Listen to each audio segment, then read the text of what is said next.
Rain. On my day off, I have rain, which means no running videos. It's kind of cold, it's raining, it's wet. It's been raining like this probably for the past 24, maybe 36 hours. Everything is soaked, no fun. So why we're watching a driveway filled with water? Well, that's because I'm going to flip the screen around now and I'm going to show you the inside. How you doing? Vas here from Aussie RC Playground. We're going to go inside and I'm going to give you a grand tour of my studio, something that I haven't done in the past. So let's go and have a look in here. This is where it all happens. All the cars, the shelving, the tools, the lights, the laptop. Pretty much everything that you see here is all been purchased by me. There's been no handouts, no donations, no sponsorships, no nothing. Everything that you see was either built or purchased by me. And I say built because that I built, that I built, and that I built. Well, not the TV, but everything around it. In another life, I was a cabinet maker, fully qualified, and I did that for about 10 years. And yeah, some of my handiwork and some of my handiwork over here. That shelf unit was never specifically designed to house RCs. This was just going to be a display thing with some storage, and that was really all it was going to be. So now I'm actually looking at upgrading the whole thing. I'm going to throw that into the garage, put some storage in the garage. I'm going to build a much bigger unit there. I'm going to build another unit over here, and I'm going to either build another desk or I'm just going to upgrade this one. I'm thinking of putting something around it that might actually give me a little bit more workspace. This room is just a spare rumpus room.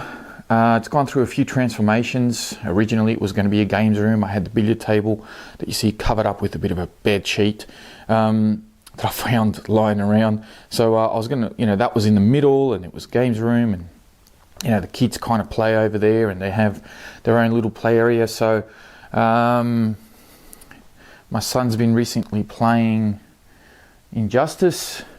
He's got his PS3 in there, all the games, DVDs, stereo system, a few spare boxes and a few bits and pieces up the top there.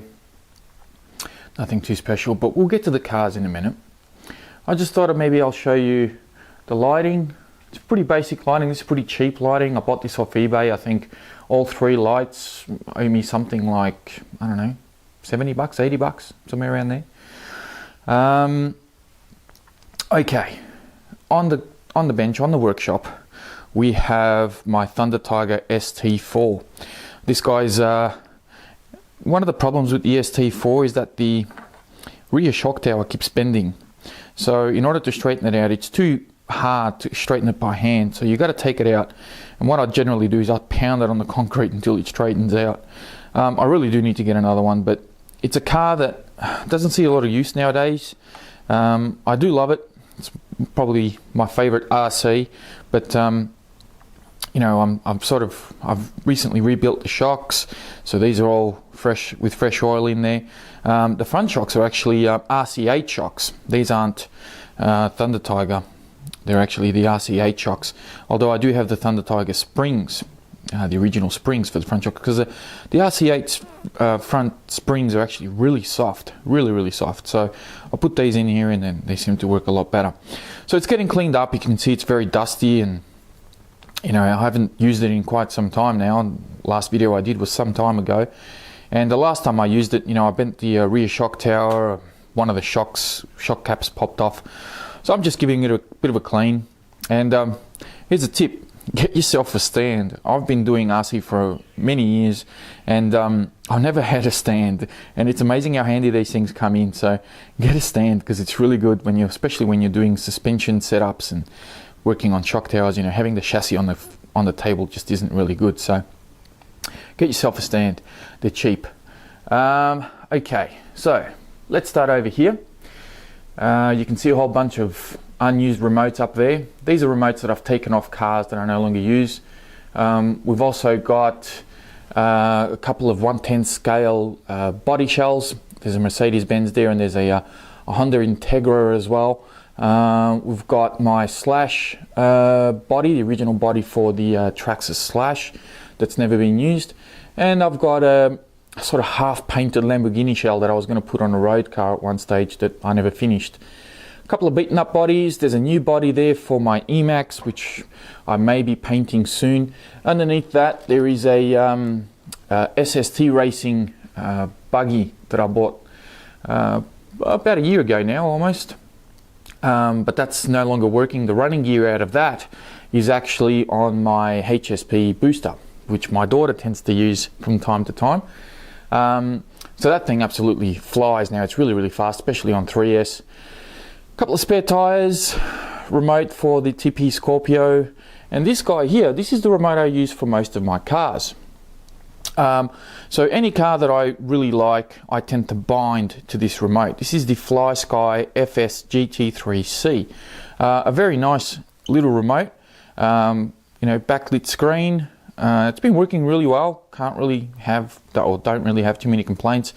It's the 3-channel remote, tandem model memory, rechargeable via USB, collapsible antenna, bunch of trimmings, bunch of options. You got ABS on it. Really, really nice remote. You can get these in black and silver as well. I went for the black and orange because originally I bought it to bind to my B4 buggy, which, as you can see, it's got the black and orange sort of detail. So that kind of goes with that. Little HSP 1/18th or 1/16th scale, can't remember, I think it's a 1/16th. Little brush thing that I bought just for a bit of a muck around. I never ended up doing a review on this car, but to be honest, I really haven't had anything go wrong with it. I did at one stage update it to brushless and do a bit of a brushless upgrade, but I don't know. I think my little nephew might actually enjoy that, so I might give that to him. It is very bouncy suspension, so I might put some fresh oil in there just to dampen it out a little bit, but that's probably going to go. The Traxxas Slash Ultimate Edition. For those of you who follow the channel, you know that this car is an absolute animal, especially with the high-speed pinion gear in there. Clocked it at almost 90 kilometers an hour on 3S.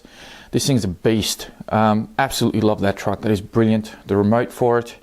Oh, we almost missed one. The E-Maxx. My E-Maxx. This is the original E-Maxx, guys. Aluminium shock towers, aluminium shocks from Asia Tees that I originally had bought for the rival, but ended up coming to the E-Maxx. This has got the new, these aren't the original rims. The original tyres and rims are actually behind there. I bought these some time ago. I think they're off the new E-Maxx, maybe. Some people might recognize these. I can't remember. Anyway, they're kind of big. They're kind of a bit oversized for the truck, but nah, I don't really care. It looks all right. It's just a different look to the original. That thing, by the way, is about 10 or 11 years old, and the only thing I've ever had to do is change the shock towers and the shocks, because the shocks kept popping the caps. Pop a cap in the shock. Yeah. All right. Okay. So, Eternity Trooper. This guy belongs to my son. I bought it for him. I've used it myself, just for testing for the review, but I don't really use it in my spare time. You know, that's his truck. He uses it. I've got the Thunder Tiger. The remote that actually came with my ST4 is binded to that car. So that's the remote for that at the moment, and it runs really well. So that's a good little truck just for him to drive around in. The ProLite, not my favorite RC, not at all. Really promising, but kind of really disappointing. Two remotes, one is for that, the other one is for the rival. They use the same sort of remote. Now this is a proper short course truck. The Offner Next. Absolutely love that truck. One of the few RCs that I actually use in my spare time without, you know, just off camera. I love bashing that thing. It's as tough and as durable as all hell. The Louise Pioneer tires, which are an identical sort of tread pattern to like a Duratrax tire as well. That thing, honestly, if you want a good short course truck, just buy one of those. The Buggy 8. I recently cleaned this guy up. I rebuilt the shocks. There's the new motor that I'll be testing out. That one is a replacement for the original that's seized from Offner. Got some road tyres on here. These are also Louise, and these are called the Rocket. I've only just recently tested, like when I first got them, I just tested them out the front of the house just to see how they grip. They're actually not bad at all on tarmac. So the buggy's all ready, all cleaned up and ready to go for some speed runs. So that's coming up next. What else we got here? The little Beetle. Now, some of you who follow the channel will know, well, hang on, we haven't seen anything about the Beetle. Well, that's because this isn't mine. This actually belongs to a friend of mine who also has a YouTube channel, Phantom's Guest. I'll put a link up in the description for you guys to go check out his channel. He does a lot of FPV stuff. He does some planes. He's got boats now. He's trying to get me into boats, which I will eventually, but you know, I've just got other plans. So I'll get to that in a minute. And he gave me this to just clean it up for him. He's got some LED lights on here, and then I just tidied up the wiring and did all this stuff for the buggy. So he's also got the he's put the Turnigy Trooper tyres, the original wheels and tyres that came with the Turnigy Trooper. He's put them on the back for a little bit of extra grip. Sorry, there's a bit of tape hanging out there that don't really, I don't even know what that's for. Anyway, these are the original tyres that come with the little Beetle. They're really, really hard, very, very hard compound, bugger all grip on these. But yeah, I've got to sort out the suspension for him a bit and do some tidying up. The SRC little brushed buggy, also known as the what is it? It's called a Tanto, but I think it's a Iron Track. That's right, Iron Track. It's exactly the same chassis, same setup. You can get them brushed, brushless. There's buggy versions, monster truck versions of this, and I don't think there's a nitro version. I could be wrong, but yeah, there's brushless and brushed versions. This guy, for a brushed buggy, brilliant. Great little entry-level thing. Get yourself one of those if you want to get into the RC hobby and you can spend some time upgrading. Now, over here, we have a road car. And I know that you guys are probably thinking, we haven't seen any road car driving in your channel or on your channel. Well, that's because this guy is kind of not running.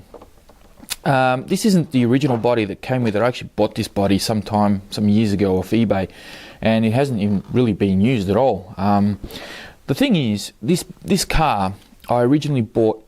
Sorry, I've taken the hexes out of here to fix up that buggy. Actually, it currently doesn't have hexes in here. That's why the front wheels are wobbly as. This guy I bought off eBay again a number of years ago. I originally bought it for my son just to muck around. Something that you guys don't know is that RC started for me with on-road cars. At one point I had like 5 on-road cars. I had Tamiya TT01 or TB01 I think it was.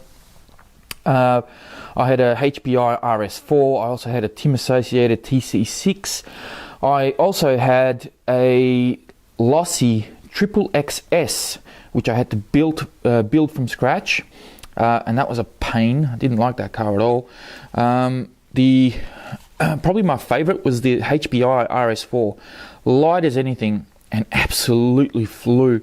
But this is all back in the brushed days. There were no brushless motors.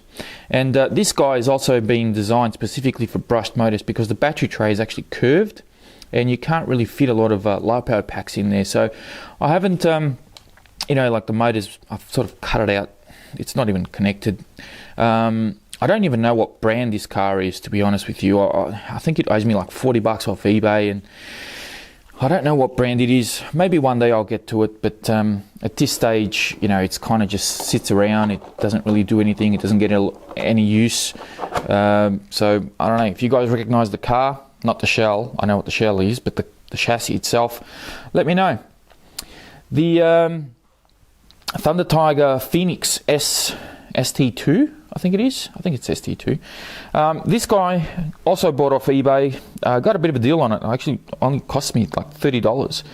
but it's got a little bit of a problem with the transmission or the slipper clutch. I can't seem to get it right, and I haven't really devoted too much time to it. I've got sort of other projects on the go. Oh, maybe one day I'll get to it. Maybe one day I'll give it away. Maybe one day I'll sell it. I don't know. We'll see what happens with that. This guy also bought secondhand. Cost me $80. I'm pretty sure you can all recognize what this guy is. And I've got a huge project planned for this car. It's going to basically, well, I don't even know if I'm going to change it. It's basically, I'm going to build another one with the amount of things that I've got in mind. But keep an eye out for this guy, because there's an indoor project coming up because as you saw, it's raining outside, winter is upon us, and there's not a lot of time or days where I can do running videos. So I've got some projects on the go. The TP Scorpio 1/5, well, it's advertised as a 1/5, but it's more like a 1/6 scale. It's not quite that big. This is from this brand. This car is really expensive. If you go to Hobby King, you can pick it up as the Trailblazer, or even Nitro RCX have got like a short course truck version of it as well. And they're a lot cheaper from those places. Top One RC, it's probably one of the dearest that I've seen on the internet. So, you know, stick to Hobby King and stuff like that. It's the same thing. And of course, the very popular rival monster truck. And you might be thinking, what's on? Why is there a box on the back of the rival? What's going on?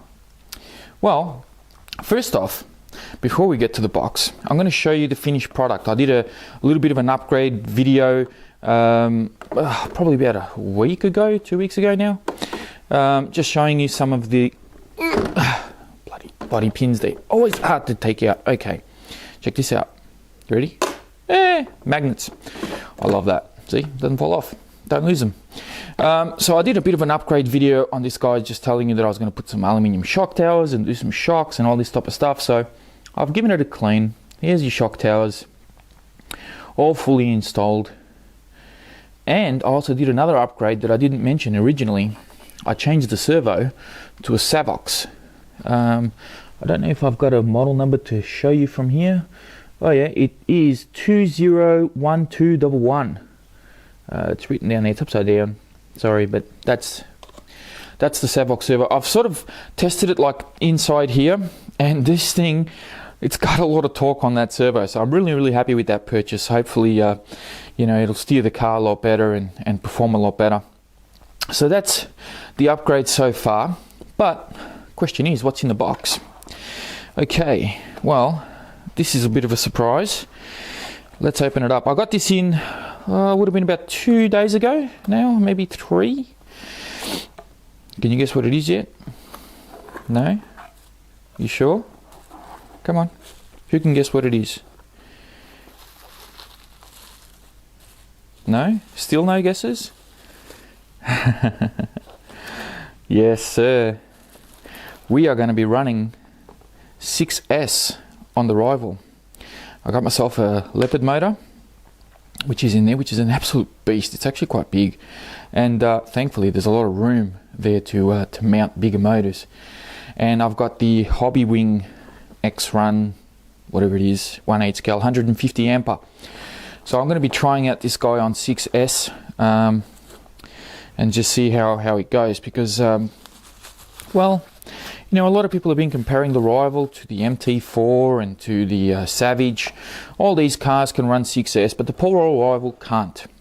Well, what if it could? What would happen to the drivetrain, to the truck, if you could actually run it on 6S? Is it capable? Did Tim Associated make the rival not just 4S compatible in its running gear, but also in the construction, in the diffs, in the gears and everything else? Well, time will tell. It's going to be a while before you actually see a running video of this thing on 6S, but you know, I'm going to do some speed runs of it first as it is, just to see how fast is it stock running on 4S, and then I'm going to whack that Leopard motor in there.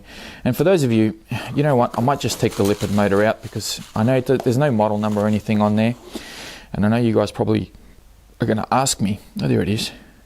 Focus camera, do your job, focus. There you go. See, that's the motor. I'll pull him out. It's got a couple of little spare plugs in there. And, oh, hang on. This might be tricky with one hand. Ah, hasn't done that before. Come on, out you come. There you go.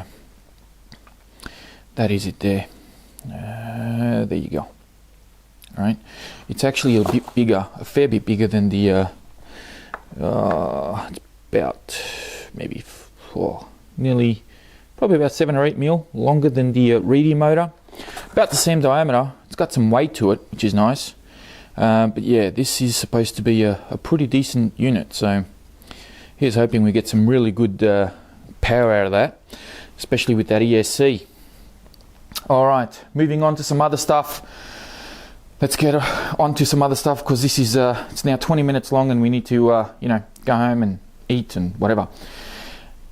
Something that I haven't pointed out in any of my videos, and I thought I'll take this opportunity to thank Travis from Aussie RC, who sent over these to me. I won a small competition he was running on his channel, and he sent me these.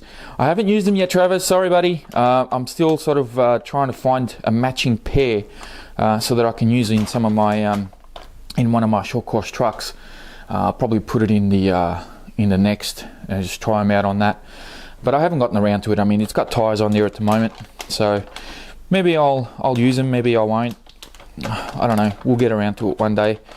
They look really good, and the foam inserts feel really firm, so I like that. Just got to find a matching pair. Okay, some chargers. Yeah, I do use a couple of cheap chargers, but that one there is actually it's actually pretty good. I really like that one. That's a Sky RC, and there is the model number. Focus, please. Thank you. That's the charger there. It's got a little built-in fan. Now, Sky RC has actually bought out a new one which has a great big touchscreen, and I really want to sort of buy one of those. That's going to be my next charger. Apparently you can plug it into your laptop and, I don't know, it'll cook your dinner and do all sorts of funky stuff. So we'll get around to that one day. Now, I did say that RC did start for me with on-road. Check these out. I got a bunch of these things in here, wheels and tires, and, you know, there's a bunch of stuff in here. What else have I got? I got black ones. Hang on. Here we go. Look, some tires. Alright, so RC started for me with on-road cars, and of course now I've got mainly off-road cars. But I will get into on-road pretty soon. I've got my eye on a couple of on-road cars that I want to try out. In here, goodness gracious, what is all this? A bunch of motors and spare shock. These are the shocks for the Rival that I just threw in here for the time being. ESCs, brushed motors, spare ESCs. This one's actually a brushless one.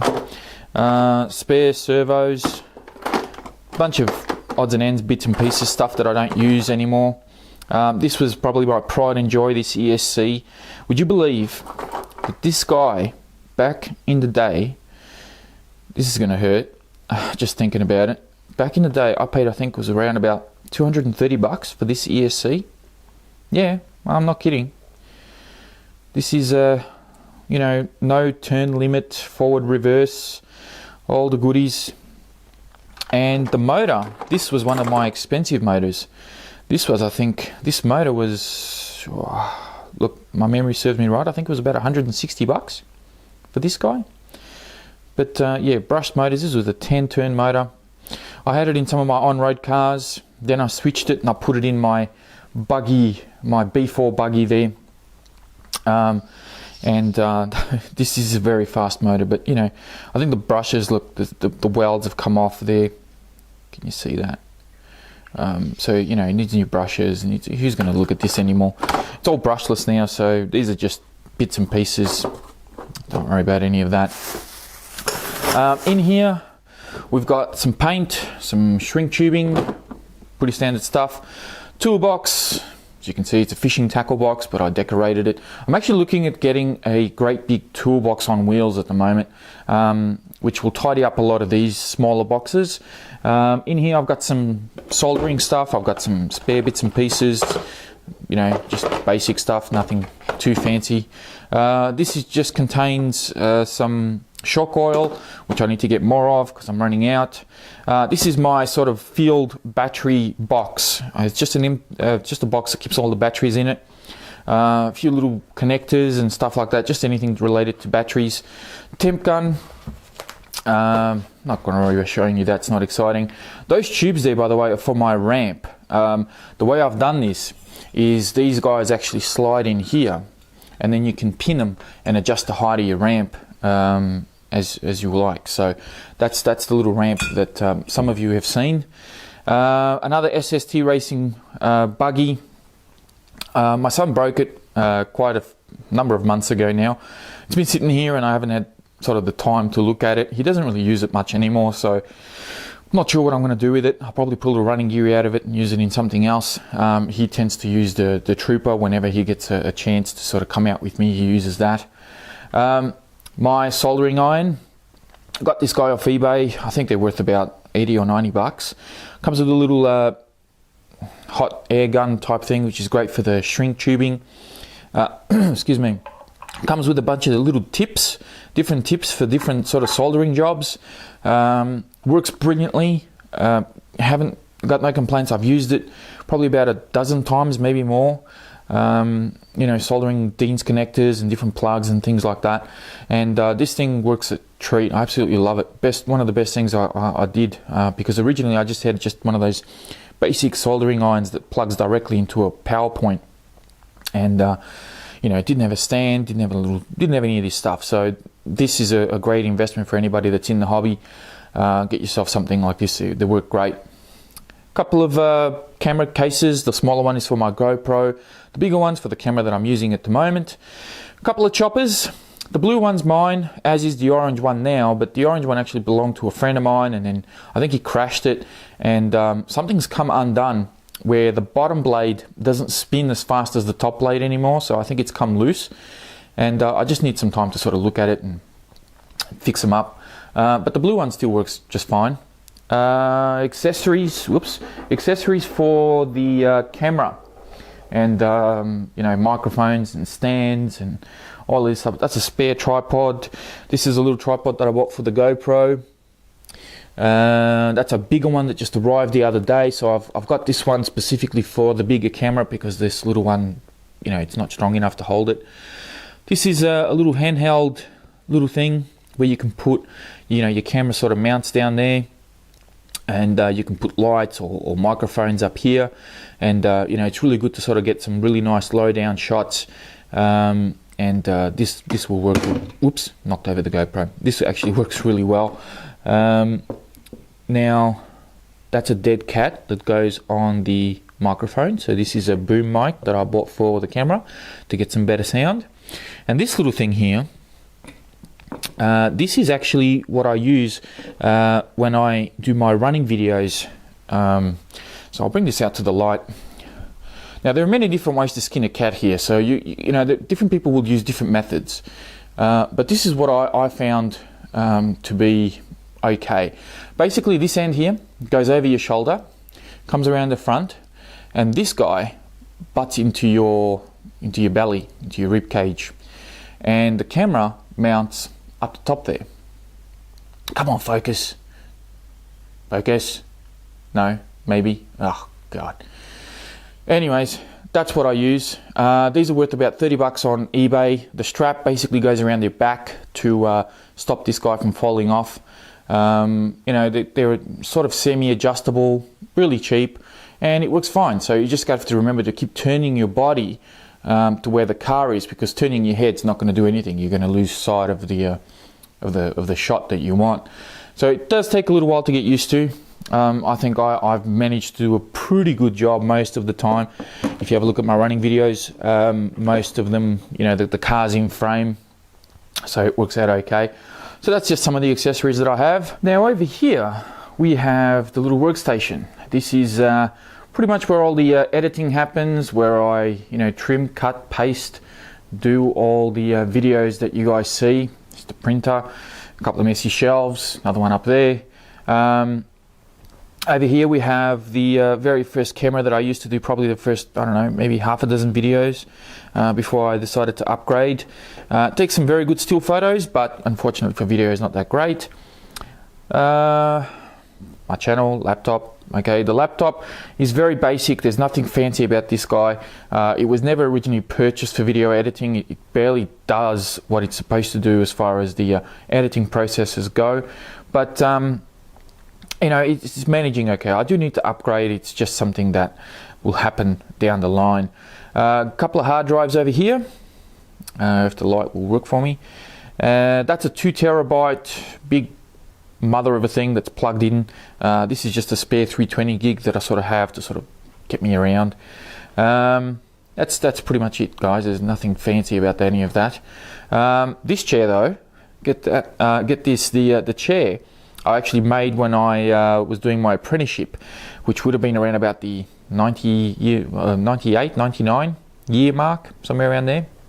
So it still stands today, so not too bad.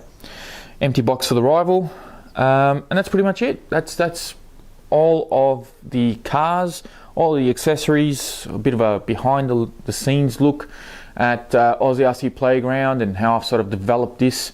You know, I started with one little camera that you see over there, and had about 2 or 3 cars at the time, and eventually it's grown into this. But I will say that, you know, everything that you see is purchased by me. There's no handouts, there's no donations, there's no sponsorships, nothing like that. It's all just me with some spare cash from my work, and I do this for myself and for everybody that watches. Now, before I go, I do want to say a couple of things, and I'm sort of hopefully in the light here so you guys can see me okay, but I'm going to be taking a bit of a break from the channel. I'm not going to be uploading any videos. This is probably going to be the last video for anywhere between, I don't know, 4 to 6 weeks, possibly longer. It really depends on my state of mind. I just need to take a break from everything. I've been doing this for a year, and I've got over I've been averaging over 2 videos a week, and that's a lot for somebody that has a full-time job. And you know, I have to look after my kids from time to time because they do come over. Yeah, I've got a dog that I got to look after. I've got my own life that I need to look after, and I just need to have a bit of a break from everything. So this is going to be, you know, it's not farewell or anything. It's just going to be a bit of a holiday, a bit of a break. I'm still going to be around, so if you guys want to comment, if you want to ask me questions, I'll still get emails. I'll still be able to jump on the laptop, and I'll still reply to all the comments, as I try to reply to almost every comment that anyone posts up. But I'm just not going to be uploading anything for a while. I'm just going to be doing some behind the scenes work. You know, I need to upgrade the room as well because I'm running out of room. So I need some time to myself, and I need to sort of just announce that, you know, don't go hassling me for videos. I'll be back probably sometime, I would think, I don't know, probably around mid to late July, give or take. I mean, if I'm ready to come back earlier, I'll come back earlier, but if I need a little bit more time, I'm going to take a little bit more time. I could be back in August. But at this stage, I'm just going to, you know, take a break and just stop uploading for a bit and just reflect on everything, and just, yeah, need to get my head straight. So with that, I'll leave you to it. Hope you guys enjoyed the little tour of the room of Aussie RC Playground, and you know, stick around if you haven't already. Make sure you guys subscribe. I know that I'm not going to be uploading any videos for a while, but I will in the future. I'm definitely going to be back, and hopefully bigger and better and stronger than before. So thank you very much for watching, guys. Please hit the like button before you go. It's, you know, it's a free thing. It only takes a second, and it really inspires me to keep going. So thank you, and I'll speak to you next time.